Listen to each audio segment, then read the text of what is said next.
Kita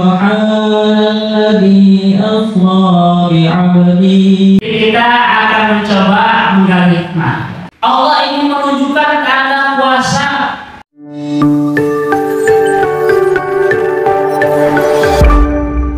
Habim TV, mencerdaskan umat. Alhamdulillah, Allah memperkenankan kita bertemu. Tentu bukan sesuatu yang tidak sengaja, sesuatu yang kebetulan. Adalah hakikatnya ketentuan perbuatan ibadat Allah Subhanahu wa Ta'ala. Sudah tertulis dalam Lauhul Mahfuz bahwa kita akan bertemu, meskipun bagi saya sendiri ini kali pertama masuk. Kalau lewat sering masuk ke kampus Inaba dan kemudian apalagi ke sini, ini kali pertama. Mudah-mudahan Allah jadikan silaturahim kita menjadi kebaikan di sisi Allah Subhanahu wa Ta'ala dan menjadi jalan untuk kita bersyukur kepada Allah Subhanahu wa Ta'ala. Kita berharap, kita berdoa bahwa seluruh langkah-langkah kita menuju tempat ini menjadi langkah-langkah yang berbarakah, langkah-langkah yang mengangkat derajat kemuliaan kita di sisi Allah Subhanahu wa Ta'ala, langkah-langkah yang bisa menggugurkan dosa-dosa kita semuanya, serta langkah-langkah yang mempermudah jalan kita menuju surga Allah Subhanahu wa Ta'ala. Karena Rasulullah SAW bersabda sebagai jadinya man salaka. Ada yang tahu man salaka apa? Barang siapa yang makan salak. Man salaka. Man salaka. Man salaka tariqan ila tariqi ilman sahalallahu tariqan ila jannah. Barang siapa yang menempuh perjalanan untuk dia mendapatkan ilmu Allah, maka dimudahkannya dia jalan menuju surga Allah Subhanahu wa Ta'ala. Mudah-mudahan ini menjadi jalan kita mudahnya untuk menuju surga Allah Subhanahu wa Ta'ala. Mudah-mudahan pertemuan kita tidak hanya bertemu di dunia, tapi bisa juga nanti kita bisa bertemu di surganya dalam ridha Allah Subhanahu wa Ta'ala. Amin ya Rabbal alamin. Yang belum amin berarti belum rela masuk surga. Mudah-mudahan, nah kalau nanti mau bikin lagi pengajian gitu ya, boleh silakan ya di surga. Kalau mau undang saya lagi juga boleh ya. Tapi kayaknya lagi sibuk dengan 70 bidadari gitu. Kayak kepedean gitu ya seperti itu. Salawat sering salam sudah dipasrahkan kepada junjungan Habibana wa Nabiyana wa Maulana Muhammad sallallahu alaihi wasallam, kepada para keluarganya, para sahabatnya, para tabi'in itu para. Semoga kita termasuk umat Rasulullah yang mengikuti usaha sananya, menjalankan sunnah-sunnahnya, sehingga layak pantas kita mendapatkan syafaatul uzma dari Rasulullah SAW di masa di hari kita sangat butuh syafaat, butuh pertolongan, penyelamatan dari Rasulullah SAW. Maka mudah-mudahan apa yang kita lakukan juga bagian dari upaya untuk kita mengikuti jejak langkah Rasulullah SAW. Tentu tadi sudah disampaikan, mungkin kita tidak pernah bisa mengikuti sebagaimana Rasulullah SAW melakukan perjalanan dalam waktu semalam dari Masjidil Haram ke Masjidil Aqsa, apalagi sampai menembus langit ketujuh, ke atas bahkan lebih dari itu, ke Sidratul Muntaha, kepada batas yang paling ujung dari jagat raya ini, untuk mendapatkan tugas langsung dari Allah SWT. Kita tidak bisa mungkin mengikuti perjalanannya sama dengan Rasulullah dalam mengikuti perjalanannya, tapi hikmahnya itu yang akan kita coba dapatkan.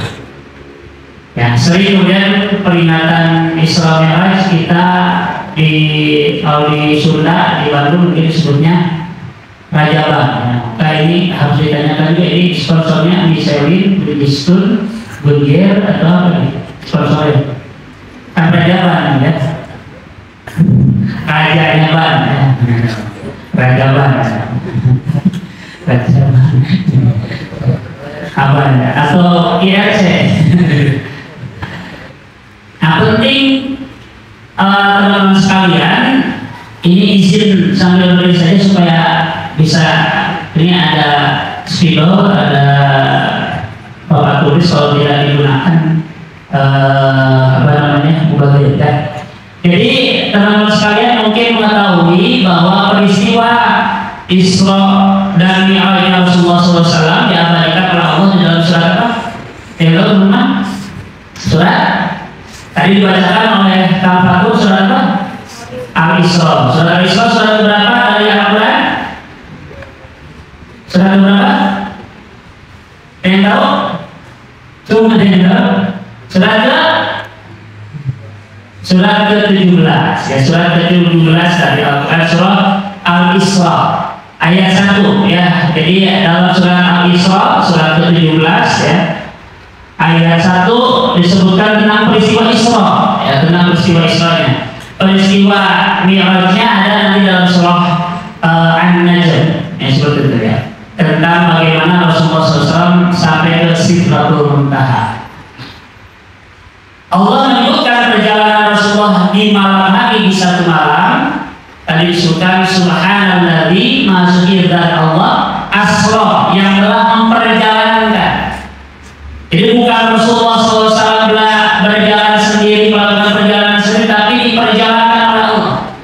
Karena kalau melakukan perjalanan sendiri, maka apa yang dilakukan oleh Rasulullah SAW saat itu adalah sesuatu yang extraordinary, sesuatu yang beyond the limit gitu ya, sesuatu yang di luar nalar, tidak habis fikri dan di luar kubur ya, seperti itu.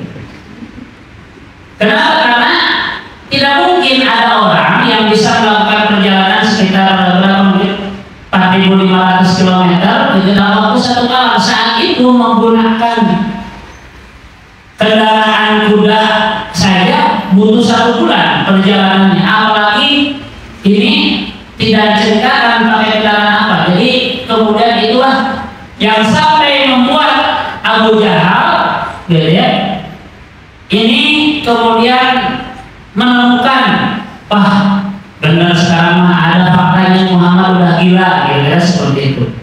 Masa bilang bisa melakukan perjalanan dari Makkah ke Yerusalem dalam waktu cuma 1 malam, bahkan bukannya itu naik lagi ke langit. Wah benar gilanya main, sudah fix lah gila, sudah valid gilanya kira-kira seperti itu.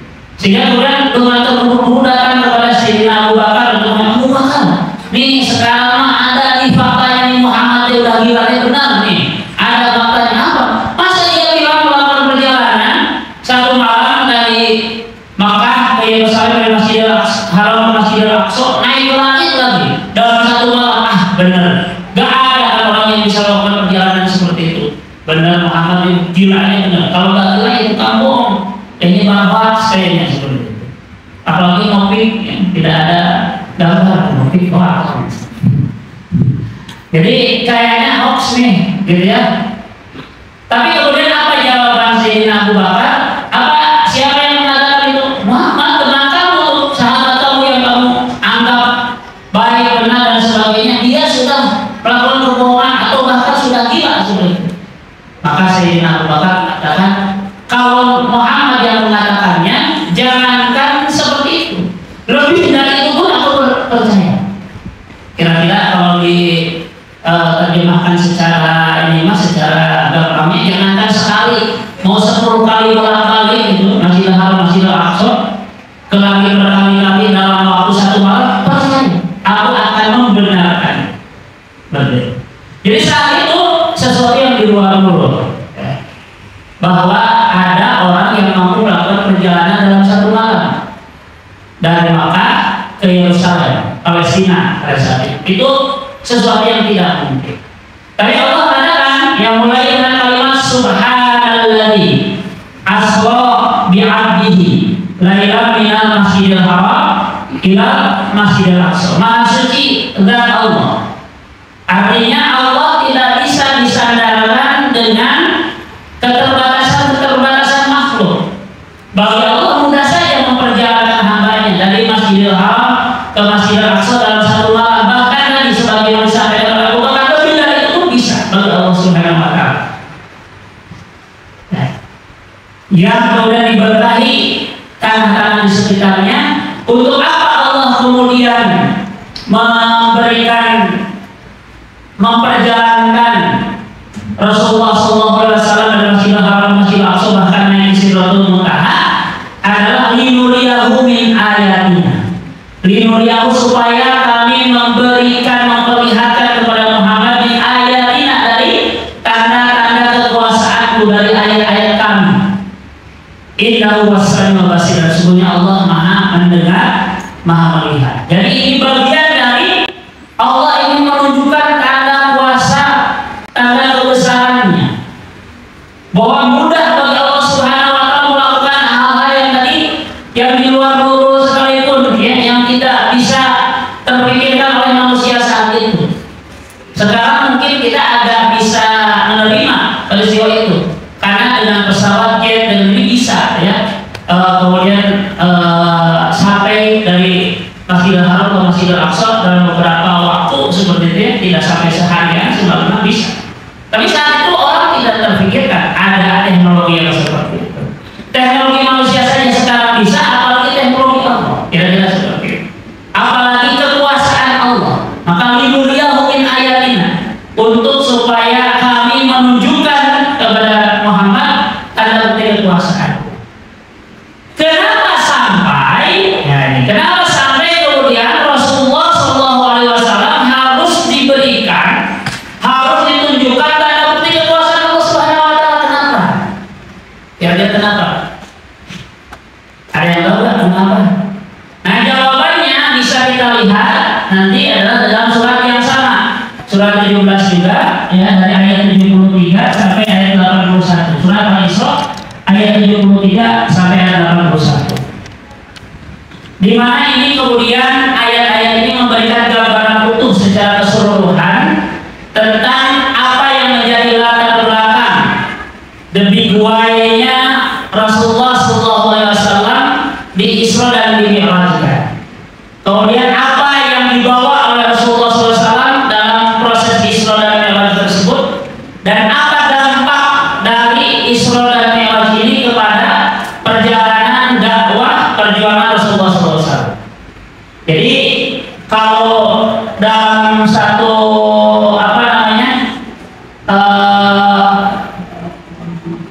Isra dan Mi'raj ini sebagai sebuah peristiwa, ya, maka sebuah peristiwa itu tidak akan pernah lepas dari peristiwa yang melatar belakanginya. Jadi ada latar belakangnya, ya, dan pasti kemudian melahirkan dampak. Jadi pasti ada dampaknya, ya. Jadi peristiwa Isra dan Mi'raj ini ada latar belakang, ada sesuatu yang melatar belakangi mengapa peristiwa itu terjadi. Kenapa Allah harus memperjalankan Rasulullah SAW dari Masjidil Haram ke Masjidil Aqsa dan sampai kemudian diangkat ke Sidratul Muntaha dan kemudian diberikan tugas sholat 5 waktu. Mengapa itu terjadi? Ada latar belakangnya. Dan kemudian dari peristiwa ini kemudian berdampak kemudian kepada perjalanan dakwah Rasulullah SAW. Ini penting kita pahami secara utuh sebagai sebuah peristiwa, bahwa dia memiliki latar belakang dan dia memiliki dampak, ya. Dan ini juga yang kemudian akan kita coba ambil hikmahnya, kita akan coba ambil pelajaran. Maka izinkan, ya, pada kesempatan ini nanti saya banyak bercerita, ya, karena saya suka cerita, saya cerita dan cerita. Karena kita istri saya, ya, kemudian nah orang Bandung dipanggilnya cerita, jadi saya suka cerita saya cerita. Saya akan berbagi kisah, tidak akan berbagi cerita, ya, karena cerita tidak untuk dibagi-bagi buat saya. Jadi akan banyak berbagi kisah. Pertama adalah peristiwa latar belakang disebutkan dalam ayat 73-nya, ya. Bahkan sampai mungkin sampai 75 bisa dilihat, ya, disebutkan oleh Allah Subhanahu wa Ta'ala. Allah firmankan keadaan Rasulullah SAW sebelum Rasulullah di Isra dan di Mi'rajkan. Ada keadaan yang menimpa diri Rasulullah SAW. Apa keadaannya? Disebutkan oleh Allah dalam ayat 73. A'udzubillahi minasyaitonir rajim. Bismillahirrahmanirrahim. Wa in kadu. Tadi kalau lagi masyarakat ini wain kadu, jangan wain kadu dan kalau duren ya. Apa wain kadu? Wain kadu dan hampir-hampiran mereka layaftinuna dapat menggelincirkan engkau anillahi auhayna ilaika dari sesuatu yang telah kami wahyukan kepada engkau litaftari ghaira supaya engkau membuat sesuatu yang bukan aku berikan, bukan aku wahyukan. Wa idzan latakhaduka khalila, dan kalau itu terjadi mereka akan menjadikan engkau teman setia. Apa yang terjadi? Rasulullah SAW sebelum peristiwa ini mengalami ujian, mengalami hantu-hantu dalam dakwahnya, mengalami hambatan, ancaman, tantangan dan ujian. Di hantu, hambatan, ancaman, tantangan dan ujian dalam dakwah. Ya. Jadi hantu-hantu dakwahnya demikian banyak. Bagaimana kemudian dakwah Rasulullah untuk membawa kepada kebenaran itu ditentang oleh kaumnya, bahkan bukan hanya oleh kaumnya, bahkan oleh keluarganya, bahkan oleh pamannya. Yang tadinya pamannya ketika beliau lahir sangat bergembira dengan kelahiran beliau, ya, ada pamannya namanya Abu Lahab yang diabadikan oleh Allah dalam Al-Quran. Abu Lahab ini ketika Rasulullah SAW lahir, beliau merayakan kelahiran Nabi Muhammad. Bagaimana cara merayakannya? Dia kemudian memerdekakan Suwaibah. Suwaibah adalah budaknya Abu Lahab, dimerdekakan. Kamu bebas, kamu boleh juga ikut bantu tuh di keluarganya Abdullah. Ya Aminah bantu saja sudah, tapi kamu bebas. Kalau itu kamu tidak perlu lagi menjadi budak saya, karena saya sangat gembira punya keponakan baru. Seperti itu dimerdekakan. Jadi besar ya perayaan yang dilakukan oleh Abu Lahab, merayakan lahirnya Nabi Muhammad, seperti itu. Tapi kemudian nanti ketika Rasulullah SAW atau Muhammad bin Abdullah menjadi Muhammad Rasulullah mendapatkan wahyu, menyampaikan Islam, maka orang yang pertama menentang adalah Abu Lahab. Dikumpulkanlah Bani Hashim di Bukit Sofa. Nah, dikumpulkanlah Bani Hashim di Bukit Sofa.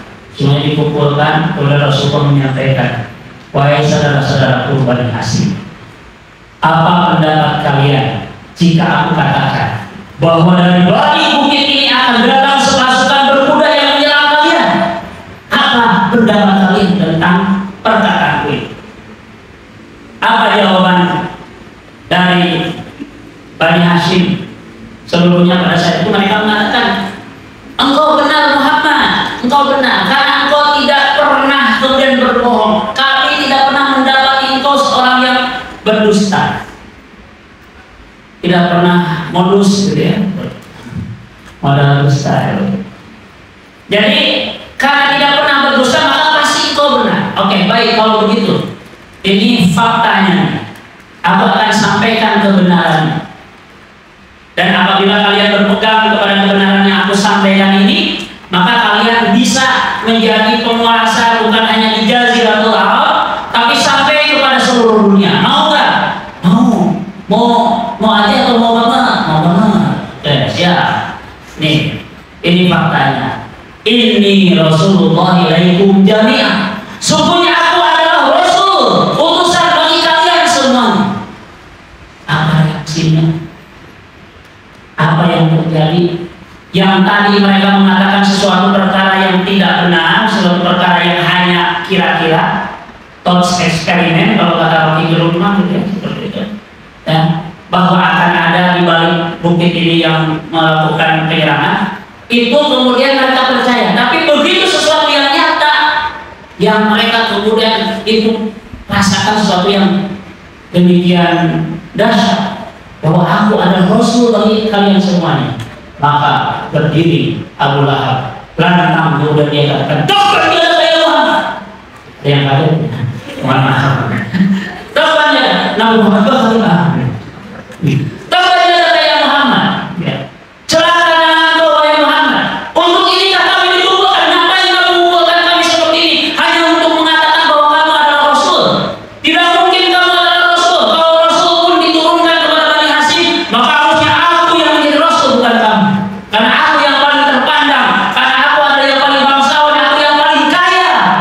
di antara Bani Hashim.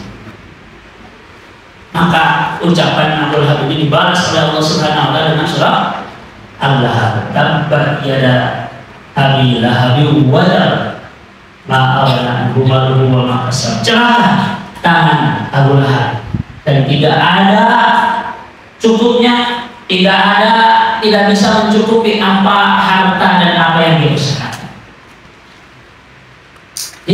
Dan kemudian bukan hanya Abu Lahab, karena nanti kemudian yang memusuhi Rasulullah SAW adalah termasuk istrinya. Jadi kalau ada pasangan dunia akhirat, Abu Lahab dan istrinya. Jadi kalau ada pasangan dunia akhirat, Abu Lahab dan istrinya. Abu Lahab dan istrinya itu adalah pasangan serasi dunia akhirat. Nah, jadi bukan hanya serasi di dunia, di akhirat juga. Di dunia serasi dalam memusuhi Nabi, di akhirat bareng-bareng di dalam neraka Allah Subhanahu wa taala. Wa ba'du hamalatal hatab fi jidha demi masa.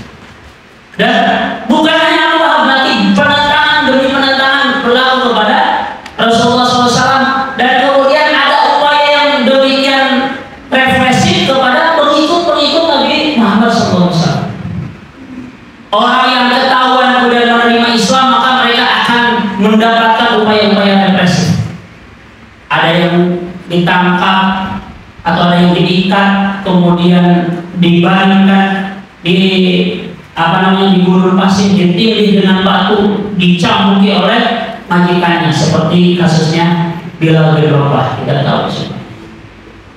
Ada sahabat yang kemudian harus dipanggang di atas bara api, dijadikan orang guling. Nah, kalau ada kambing guling, ini orang guling. Dipanggang di atas bara api sampai bara apinya itu padam oleh darah dan nanah dari sahabat ini, Khabbab bin Al-Arat, mengalami penyiksaan seperti itu. Ada Yasir dan Sumayyah, ayahnya Ammar, anak saya namanya Ammar, tapi istri dan cerita bukan Sumayyah.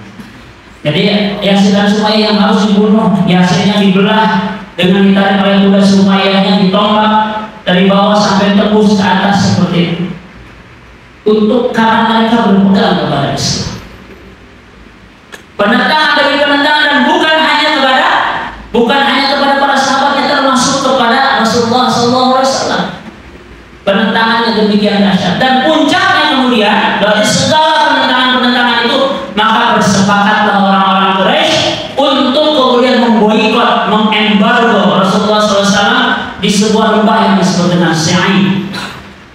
Maka kemudian Rasulullah dengan keluarganya dan para sahabatnya kemudian dibiarkan berada di sebuah tempat yang kemudian mereka tidak boleh berkomunikasi, tidak boleh berinteraksi sosial, tidak boleh melakukan pernikahan, perdagangan dan sebagainya, sehingga banyak sekali yang kelaparan. Nah, banyak anak-anak yang kemudian kelaparan, kehausan, ibunya tidak punya lagi ASI, ya, air susu ibu. Dan memang bagusnya memang singkatan untuk air susu buat anak ASI, air susu ibu, tidak boleh air susu umi, air susu umi air susu ma, jadi asam gitu ya, air susu bunda, jadi yang paling bagus ASI. Jadi ASI-nya habis karena tidak ada makanan yang dimakan. Maka kemudian akhirnya yang lebih banyak bayi-bayi yang mati meregang nyawa karena kehausan kelaparan. Ibu-ibu banyak seperti banyak yang meninggal miskin. Dan itu kemudian rencananya boikot itu selama 10 tahun. Walaupun kemudian di tahun ketiga ada protes, ada demo mahasiswa, bukan ada demo masyarakat Arab yang dipimpin oleh Muhammad bin Ali, kemudian protes gitu ya. Dari Komnas HAM, dari Panpras, mungkin yang melakukan aksi kamisan seperti itu, yang di depan Ka'bah, yang mengatakan bagaimana mungkin kita membiarkan anak-anak kita kemudian mati kelaparan sementara kita senang-senang di sini. Akhirnya kita harus batalkan ini embargo, ya kita harus batalkan blokade ini seperti itu. Maka kita musyawarahkan, kita lihat, ternyata begitu dilihat piagam embargonya sudah habis, dimakan oleh rakyat, tersisa kalimat Allah saja, sehingga Si'id kemudian berakhir. Tapi itu dampaknya demikian besar, karena Rasulullah harus sampai mengganjal perutnya dengan batu, Jadi tidak makan berhari-hari, makan dari rumputan dan sebagainya. Dan kemudian tidak cukup dengan itu, Allah memuji Rasulullah SAW dengan meninggal dua orang yang senantiasa melindungi dakwah. Siti Khadijah radhiyallahu kubra, istri yang dicintainya, dan pamannya Abu Thalib yang senantiasa melindunginya kemudian harus meninggal dunia, sehingga tahun itu disebut dengan Amul Hazan. Amul Hazan, tahun kesedihan. Ya, bukan hanya Abu Sa'id yang sedih. Saat itu Nabi Muhammad sedih sekali, ya. Amul Hazan, tahun kesedihan. Aku sedih, bukannya. Ya, enggak sampai seperti itu kalau Rasulullah SAW, tidak mungkin seperti itu. Sedih, kenapa? Karena Rasulullah begitu kemudian sangat mencintai istrinya Siti Khadijah. Karena bagaimana Siti Khadijah ini kemudian di masa dakwah Rasulullah SAW yang penuh penentangan tersebut senantiasa mendukung beliau. Maka saking kemudian cintanya Rasulullah masih suka disebut-sebut nanti walaupun sudah meninggal, yang kadang membuat cemburu Siti Aisyah seperti itu. Ya, Putri Abu Bakar, istri Rasulullah. Siti Aisyah pernah cemburu, mengapa engkau sebut-sebut wanita yang sudah meninggal itu? Maka dijawab Rasulullah, wahai Aisyah, ya, dulu orang-orang mendustakanku, Khadijah kemudian membenarkan dakwahku. Dulu orang-orang kemudian menentangku, Khadijah mendukungku. Ya. Orang-orang kemudian tidak mau kemudian mengikutiku, Khadijah menjadi pengikutku, dan seterusnya. Banyak istri-istriku yang lain tidak memberikan anak, Khadijah memberikan anak kepada. Dan betul Siti Khadijah demikian berkesan pada diri Rasulullah SAW karena kemudian memberikan dukungan psikologis, dukungan spiritual yang demikian kuat di masa beratnya dakwah, di masa-masa awal Islam, saat Rasulullah SAW harus ditentang oleh umat, oleh kaumnya. Dan itu kehadiran Siti Khadijah memberikan memberikan oase di tengah kekeringan, di tengah hausnya dan sebagainya. Bahkan riwayat mengatakan Rasulullah itu kalau ketemu Siti Khadijah baru lihat wajahnya saja, setengah dari masalahnya dulu, setengah masalahnya hilang, di setengah beban hidupnya hilang. Apalagi kalau sudah ngobrol, diskusi dan sebagainya, kemudian dapat solusi gitu.